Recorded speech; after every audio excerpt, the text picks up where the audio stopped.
बद्दल सुद्धा विचारायचं आहे की जरांगे फॅक्टर असून सुद्धा महायुतीकडे सुद्धा 36% एवढा चंक जातोय. महाविकास आघाडीकडे 42% आहे, महायुतीपेक्षा 6% जास्त आहे. जागांचं जर आपण पाहिलं तर महायुतीला 14 जागा मिळतील आणि त्याच महाविकास आघाडीला 20 जागा. इतर 21% मतं घेऊन जात आहेत, पण जागा शून्य येतील असा सी वोटरचा अंदाज आहे. आणि अतिटतीचे सामने हे सुद्धा इकडे 13च्या घरामध्ये आहे. त्यामुळे हा खूप मोठा चंक मला असं वाटतं की जो इतर घेऊन जात आहेत तो सुद्धा फार महत्त्वाचा ठरणार आहे. पण मला याच्यावर विश्लेषण करण्यापूर्वी प्रेक्षकांसाठी एक छोटासा 30 सेकंदांचा आम्ही ब्रेक घेत आहोत आणि त्याच्यानंतर आपल्याला मराठवाड्याच्या इंटरेस्टिंग आकडेवारीवर चर्चा करायची आहे. एक छोटासा ब्रेक. हेल्थ टेस्ट की बात आती है तो मैं भरोसा करता हूँ India largest diagnostics company Aegis diagnostics. खुद को टेस्ट करते रहो.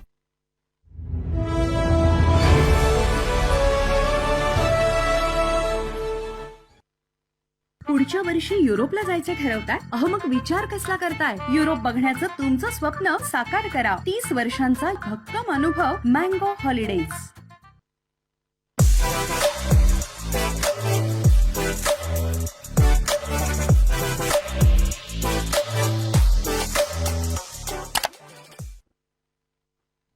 ब्रेक नंतर आपल्या सगळ्यांचं पुन्हा एकदा स्वागत आहे. मुंबई तकवर तुम्ही पाहत आहात एक्झिट पोल आणि सी वोटरच्या एक्झिट पोलनुसार आपण सध्या मराठवाड्या संदर्भातली चर्चा करत आहोत. मला असं वाटतं की अभिजित सर मराठवाड्यात जाऊन आले, त्यामुळे त्यांच्यापासून आपण या विभागासंदर्भातली चर्चा करूया. अभिजित सर, मला याच्यात इंटरेस्टिंग दिसतं ती म्हणजे की हे जे इतर आहेत तेच 21% मतं घेऊन जात आहेत. याचा फटका हा नेमका कुणाला बसेल?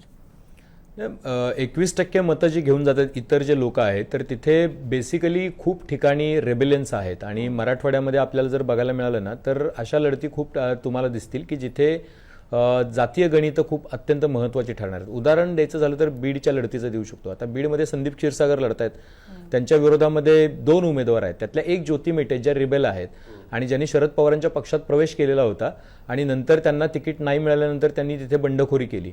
तर असे रेबेल जे आहेत आता ते खूप ठिकाणी आपल्याला बघायला मिळतील. म्हणजे मी उदाहरणादाखल दिलं तर या सगळ्या क्रुशियल सिच्युएशनमध्ये जर आपण बघितलं तर महायुतीचा वोट शेअर जो आहे तो 30% वोट शेअर तर ऑलरेडी त्यांचा आहेच. तो कुठेच गेलेला नाहीये. तो कुठल्याच निवडणुकीमध्ये त्यांना त्याच्यापेक्षा कमी वोट शेअर मिळाला असं दिसलेलं नाही. गेल्या सुद्धा निवडणुकीमध्ये केवळ 4 लाख मतं महायुतीला कमी मिळालेली होती आणि ती 4 लाख मतांमुळे 1-1.5% फरक पडला वोट शेअरमध्ये, त्यापेक्षा अधिक फरक पडला नाही. आणि तेच नॅरेटिव्ह किंवा तेच मत भाजपचे नेते सांगत होते की आपल्याला किती काम करायचं, तर आपल्याला अजून फक्त 2 ते 3% मतं वाढवायचे आहेत म्हणजे आपण त्याचं जागांमध्ये कन्व्हर्जन करू शकू. पण मराठवाड्यामध्ये जे सायलेंट फीचर झालंय असं वाटत होतं जरांगे पाटलांचं, ते काही सायलेंट नाहीये. ते सायलेंटली खूप काही गोष्टी वर्क करत आहे. आता त्याचा फटका कोणाला बसणार आहे? तर त्याचा फटका निश्चितपणे केवळ भाजपला बसेल. त्याचा फटका शिंदेच्या शिवसेनेला सुद्धा बसेल असं वाटत नाही, कारण त्यांचं स्पेसिफिक त्याच्याबद्दलचं काहीतरी म्हणणं आहे. जिथं जिथं मराठा उमेदवार आहे त्या ठिकाणी तो फॅक्टर जास्त वर्क करेल.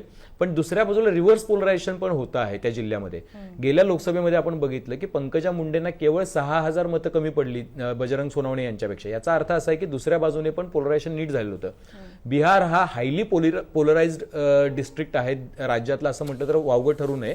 आणि तिथं जी सध्याची सिच्युएशन दिसते त्याच्यानुसार मला असं वाटतं की महायुतीला 14 जागा दाखवत आहेत. आता या जर 14 जागा बघितल्या तर एकट्या भाजपला गेल्या वेळेला 16 जागा आलेल्या होत्या आणि शिवसेनेला 14 जागा आलेल्या होत्या. त्या 16 आणि 14 जर आपण हिशोब केलं तर 30 जागा होतात त्या. ठीक आहे, आता अटीतटीच्या लढतींमध्ये 13 जागा दिसत आहेत. त्या अटीतटीच्या लढतींमधल्या अगदी आपण जरी असं धरून चाललो की यातल्या 7-8 जागा सुद्धा महायुतीला जातील तरी सुद्धा ते त्यांच्या जुन्या फिगरपर्यंत पोहोचत नाहीत, हा मुद्दा आहे. आणि 4-5 जागाच मिळाल्या महाविकास आघाडीला असं जरी गृहीत धरलं तरी महाविकास आघाडी 5-1 जागांमध्ये फायद्यामध्ये, 10 जागांनी फायद्यामध्ये असं दिसतंय. त्यामुळे मला असं वाटतं की इथला ॲग्रेरियन क्रायसिस हा जातीय फॅक्टरपेक्षा मोठा आहे. पण तो जातीय फॅक्टर त्याचं प्रमुख चेहरा झालाय. त्याचं कारण असं आहे की त्यांनी आरक्षणाची मागणी केली आहे. पण त्याच्या मागे जो लपलेला फॅक्टर आहे, दीक्षित सर पण तिकडे होते, त्यांना पण कल्पना आहे की 42 लाख हेक्टरवरती कापूस होतो सगळ्या महाराष्ट्रामध्ये. 6,700 रुपये कालचा परवाचा भाव होता. तुम्ही मला त्या शेतकऱ्याने एक इंटरेस्टिंग कॅल्क्युलेशन आम्ही जागेवरच केलं, आपल्या रिपोर्टमध्ये सुद्धा तो आहे. तो म्हणाला की आता मला जो कापूस निघाला तो विकला तर मला 2-2.25 लाख रुपये होतील, मला 1.5 लाख रुपये खर्च झालाय, 75,000 रुपये फायदा झाला असं समजून चाला. 75,000 भागिले 12 करा, त्याला काहीतरी 5-5.5-6,000 रुपये होतात ते. तो म्हणला की आमच्या घरातली 4 माणसं 12 महिने शेतात राबतात या कापसासाठी, आम्हाला एकच पीक होतं कारण सगळा कोरडवाहू भाग आहे.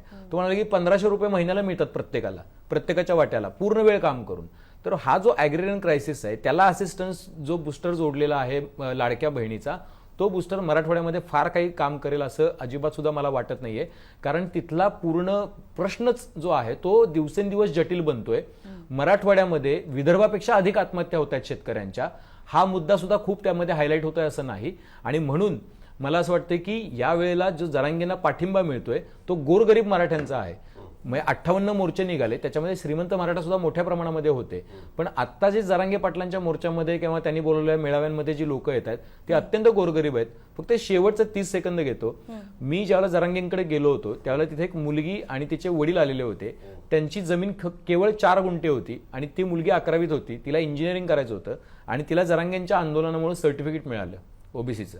आणि त्यामुळे ती सर्टिफिकेट दाखवायला आलेली होती की तुमच्यामुळे मला. तर मी त्यांना विचारलं की तुम्ही काय करता. म्हणजे मी हमाली करतो, मोंड्याच्या मार्केटमध्ये हमाली करतो. म्हटलं मग काय झालं असतं, सर्टिफिकेट नसतं मिळालं तर काय झालं असतं. ते म्हणजे नसतं मिळालं तर मी हिला शिकवू नसतो शकलो. तेवढे आता किमान तेवढे पैसे वाचवून मी तिला कुठेतरी थोडंसं काहीतरी करायला लावेन काम छोटं मोठं शहरामध्ये, आणि मग ती थोडंसं सवलत जी मिळेल त्याच्यातून तिचं शिक्षण पूर्ण होईल. पण तसं नसतं झालं तर मला हिचं लग्न करून द्यावं लागलं असतं. कारण माझ्याकडे 4च गुंठे जमीन आहे. मी त्या 4 गुंठे जमिनीमध्ये दिवसभराचा जो रोज येतो, काय 500-600 रुपये त्यांना असेल दिवसाचा हमाली करून मिळत असतील, त्याच्यात मला घर भागवायचं आहे, शिक्षण करायचं आहे, आरोग्य करायचं आहे, वडील आहेत घरात, आई आहे म्हातारी. तर हे सगळं कसं भागवणार आहे मी.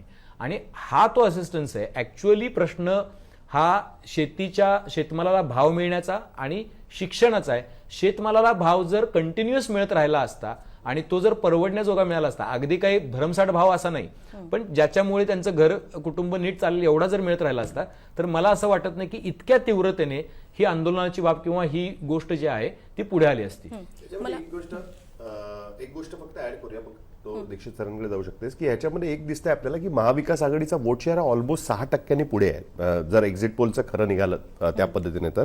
पण दुसरं असं आहे ना की जरांगेंचा फॅक्टर ज्या पद्धतीने तीव्र होता लोकसभेमध्ये, ती तीव्रता थोडी कमी झाल्यासारखी वाटत होती. आणि जरांगेंनी क्लिअर भूमिका घ्यायला विरोध लावला. म्हणजे त्यांनी खूप तळ्यात केलं का की कॅन्डिडेट टाकतो, मग मागे घेतो, मग नाही, मग मी सांगतो. अनेक जण तिकडे म्हणत होते की ते व्हिडिओ पाठवा तरच आम्ही ठरवू वगैरे वगैरे. त्याच्यामुळे जो क्लिअर लीड मराठवाड्यामध्ये म्हणजे भाजपच्या विरोधात कम्प्लीट जे वातावरण दिसत होतं ते काही प्रमाणात ते निवडण्यामध्ये त्याचा फायदा झालाय का हा बघितला पाहिजे. ओके, मला दीक्षित सरांकडे याच 2 मुद्द्यांचे आधार घेऊन जायचे. ते म्हणजे की जो सी वोटरचा सर्व्हे आहे त्याच्यामध्ये दाखवण्यात आलेला आहे की ओबीसी समाज जो आहे, म्हणजे आपण जसं आता अभिजित सर म्हणालेले होते की तो मराठा विरोधात ओबीसी कन्सॉलिडेशनचा, तर सी वोटरच्या सर्व्हेनुसार ओबीसी समाज हा 51% एनडीए सोबत आहे. आणि त्यातनं पण आपण खास करून असे आणखीन वर्गवारी करून सपोज जर पाहिलं की वंजारी, तर ते सुद्धा 50% एनडीए सोबत आहेत. कुणबी सुद्धा 43% एनडीए सोबत दाखवण्यात आलेले आहेत. पण हे त्यांचं ओव्हरऑल महाराष्ट्र संदर्भातलं आहे. म्हणजे कन्सॉलिडेट तर होत आहेत, किंवा जसं आता साहिल सर म्हणत होते कदाचित लोकसभेपेक्षा सुद्धा जास्त कन्सॉलिडेट होतील सुद्धा. पण मग जो पुन्हा मुद्दा येतो तो म्हणजे की कृषीच्या समस्या, ॲग्रेरियन क्रायसिस तो सगळा झालेला आहे. त्याच्यामुळे ओबीसी कन्सॉलिडेशन तितक्या मोठ्या प्रमाणात मतांच्या रूपात होऊ शकणार नाही असं तुम्हाला सुद्धा वाटतं का मराठवाड्यामध्ये? मराठवाड्यामध्ये कसं आहे की ॲग्रेरियन क्रायसिस, शेतीचे प्रश्न हे जटिल आहेत, वर्षानुवर्ष पाण्याचे प्रश्न आहेत. परंतु तिथल्या समाजामध्ये एक सांस्कृतिक प्रश्न पण मोठ्या प्रमाणात आहे. आणि मग त्याच्यात मराठवाडा विद्यापीठाचं नामांतराचा सारखा विषय असेल किंवा मुस्लिमांचा विषय असेल, मुस्लिम फॅक्टर तिथे फार महत्वाचं आहे. त्यामुळे तिथे ते विदर्भापेक्षा संघाचं काम हे इकडे जास्त महत्वाचं ठरतं. कारण मी जवळून तिथे पाहिलेलं आहे की कशा पद्धतीने निजामाची राजवट असल्यामुळे ती जी जुन्या आठवणी अगदी सुशिक्षित आणि पुरोगामी विचार करणाऱ्या लोकांशी सुद्धा खासगीत बोलताना जेव्हा हा विषय येतो तेव्हा त्यांच्यातलं ध्रुवीकरण तेव्हाही कळायचं. हा एक मुद्दा तिथे प्रभावी ठरलाय का, हे काय जे 32-33% मतं रिकव्हर करताय युती, त्याच्यात तो ठरलाय का, हा एक मुद्दा आहे. ओबीसी फॅक्टर 100% तिथे काम करतोय. आणि मराठ्यांच्या बाबत जे अभिजितने सांगितलं त्याच्याशी मी सहमत आहे की तिथे मुख्य प्रश्न शिक्षणाचा आहे. कारण मराठा समाजातल्या जमिनी या बऱ्याचशा कुटुंबांमध्ये विभाजन झाल्यामुळे छोट्या छोट्या जमिनी झाल्या आहेत. आणि त्याच वेळे ओबीसी सरकारी नोकऱ्या मिळवत आहेत, डॉक्टर होत आहेत, इंजिनियर होत आहेत. या पद्धती विशेषतः वंजारी जात घ्या किंवा ही शिक्षणात आता तुम्ही बघाल तर ओबीसीचा कट ऑफ जो असतो ऍडमिशनचा तो उच्च जातीने इतकाच, ओपन याच्या इतकाच झालेला आहे जवळपास. त्यामुळे या पद्धतीची स्पर्धा जी झालेली आहे ती मराठा तरुणांना खूप त्रास देत. म्हणजे त्यांना असं वाटतं याच्यात आम्हाला कुठेतरी आमची संधी हिरावली जाते आणि आम्हाला शिक्षणात संधी मिळावी. तुम्हाला आठवत असेल तर जेव्हा मोठी शेवटची म्हणजे जेव्हा जरांगे पाटील वगैरे नव्हते आणि त्या जेव्हा मराठा याच्या मोठा मोर्चाचं शेवटचा मोठा मोर्चा आपल्या आझाद मैदानात जेव्हा आला होता तिथे जेव्हा शिक्षणाबद्दल घोषणा झाली तेव्हा तरुणांमध्ये जल्लोष झाला. रिझर्वेशन म्हणजे त्यांना रिझर्वेशन बेसिकली शिक्षणात पहिलं हवं आणि हा मुद्दा त्यांना शेतीपेक्षा महत्वाचा वाटतोय. कारण शेतीकडे आता म्हणजे भवितव्य नाही हे जवळपास एकमत सर्व लोकांमध्ये आहे. शेतकरी नवरा नको ग बाई असं आम्ही सिरीज केली होती दिव्य मराठीमध्ये. मुलांचे लग्न होत नाहीत चांगली शेती असून सुद्धा, म्हणजे उत्पन्नाचं चांगलं उत्पन्न असून सुद्धा. त्यामुळे तो प्रश्न सर्व पातळ्यांवर असला तरी कुठलाच पक्ष याबाबत आपल्याला फार काही देईल असं त्यांना वाटत नाही. तेवढे ते भाबडे अजिबात नाहीत.